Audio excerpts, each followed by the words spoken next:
A little job can give you a big opportunity. Don't tell me you want this stage and you can't stand at that door. Don't tell me, no. Don't get it twisted. Don't get it twisted. Before I ever stood on a stage, I cleaned one at an old Baptist church. When everybody left, I stayed vacuuming when nobody was there. That's how I got the microphone. I didn't get a microphone because I can talk the best. I didn't get a microphone because I can sing the best. I got a microphone because serving kept elevating me everywhere of my life.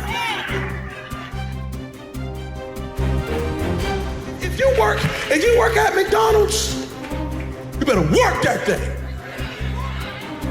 If they put you on Friday, you better get on Friday, and you better be in there like, yep, it's Friday, it's Friday. No, it's not, it's Monday, no, it's Friday, it's Friday. And they put you on burgers. You got to get on burgers. You got to be like, yeah, watch me flip, yeah, watch me, yeah, watch me flip, yeah, watch me, watch me. And they be like, yo, those guys. And then before you know it, they got you at the register like, yep, do you want a number one? Yep, there's a number one right there. Would you like a number two? There's a number two. Have a great day. Hey, would you like suicide? Have a happy meal. And they're like, oh my God. And then all of a sudden, you're the manager, and you're like, yep, I need you over there. I need you on fries. I need you on burger. I need you at the register, yep. I need you to get that paper, yep. I need you, yep, you take a sick day. And then before you know it, you own 6 of those things. Why? Because you started with a little, and you worked what God gave you, and you elevated yourself to the top. Stop waiting for the big. God says, I gave you enough. Now use what you got. You might be able to outsing me, but can you outserve me? Can you outserve me? There's so many people who want to lead that can't follow. I'm saying this because everybody wants to get to the top. Everybody wants the top. Hey man, when am I going to get on top? When am I going to get on top? If you're trying to get on top, I need you to work the level you're on right now. Can you clean bathrooms? Can you sing for the kids? Maybe singing for the kids might be the thing that gets the whole world knowing your name. But because you think it's small and insignificant, you won't even do it. You're so thirsty and hungry for something big, not realizing that something little, something small is the one thing that you need to take you to the next level. I have a news flash right now that I want to say to everybody who's sitting in the front, everybody who's sitting in the back, you have enough right now to change your life. You have enough right now to flip this world upside down. You have enough. You got enough power. You got enough anointing. You got enough grace. You got enough patience. You got enough gifting to make your money, get out of debt, get yourself together, and change everything about your world. I love single people are so funny to me. They're sitting in Starbucks and they got themselves a book and they reading to themselves and they got the latte and they just reading and they're in a quiet space and they're doing good and everything's fine and they're just like, this is a good day. I'm just coming out by myself. I'm just gonna have a day by myself and I'm just gonna read and this is good. And then all of a sudden, here comes a married couple. They come and walk right on in and then they kind of sit near a table near you and they're just sitting there and they're holding hands, you know what I'm saying? And they're looking into each other's eyes and they're just like this. And the single person see God, you see, I ain't got nothing in my life, you see.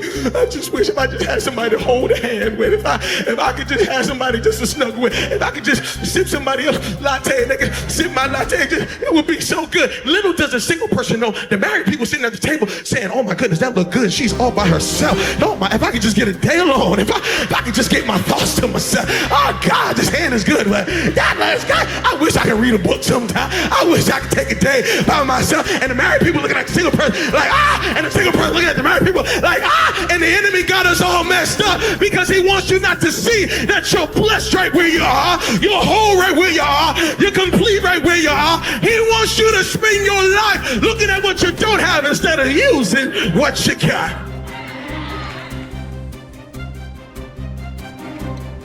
And I want to talk to the person who spends all your time talking about every problem you have and what's wrong and what failed and what's messed up and how it's not coming together.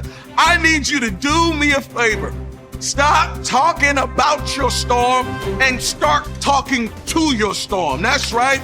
Stop talking about the cancer and start talking to the cancer. Stop talking about the depression and start talking to the depression. And you got to look at your depression and say, depression, you got to get out my life. You got to get out my house. Why? Because this body doesn't belong to you. This mind doesn't belong to you. You got to stop talking about the sickness and you got to start talking to the sickness. And you got to tell the sickness, you got about 3 hours. You got about 3 days left in my life.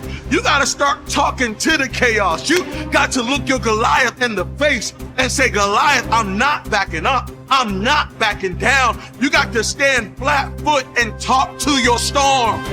Stop talking about how bad the job is. Start talking to the job. You got to wake up every morning and say, this job is great.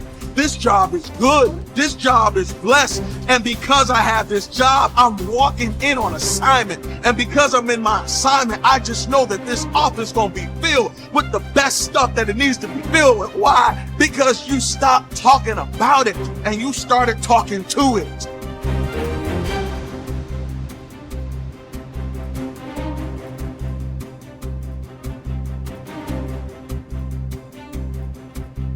Start talking to poverty. Stop talking about poverty and start talking to poverty and say, poverty, you are not welcomed in my life. Poverty, you are not welcomed in my home. Matter of fact, I crowned you a landlord right now. You are the landlord of your life and you have the right to serve an eviction notice over every tenant in your life that don't belong there. I dare you to serve an eviction notice over cancer. I dare you to serve an eviction notice over poverty. I dare you to serve an eviction notice over lack. You got to tell lack, get out my life. You don't belong here. You don't need to be in this room. Get away from me. Why? Because I'm the landlord here and I speak to my storm and I tell my storm, peace, be still. You got to say something different. If you want to see something different, you got to say something different. Many of us, we love to read motivation. Many of us, we love to hear motivation. You can't just hear motivation. You got to speak motivation. You got to say what I'm saying. Don't just hear it and walk away from the video. No, you got to stop and say, what I just heard, I got to repeat. And come on, right now, you got to hear what I'm saying and you got to repeat it. I am winning. You're not losing. I'm winning. Come on, I'm overcoming. I'm getting through this. I'm overcoming this challenge. I'm going to get through this mountain. I am going to make it to my destiny. I'm going to see my promise. I'm going to reach my future. I am going to build my legacy. I am going to have these kids. I am going to find that special person. I am going to get this degree. I am going to buy that house. I am going to do it. I'm not just hearing it. I'm going to speak it into my life because my words can change and shift my world.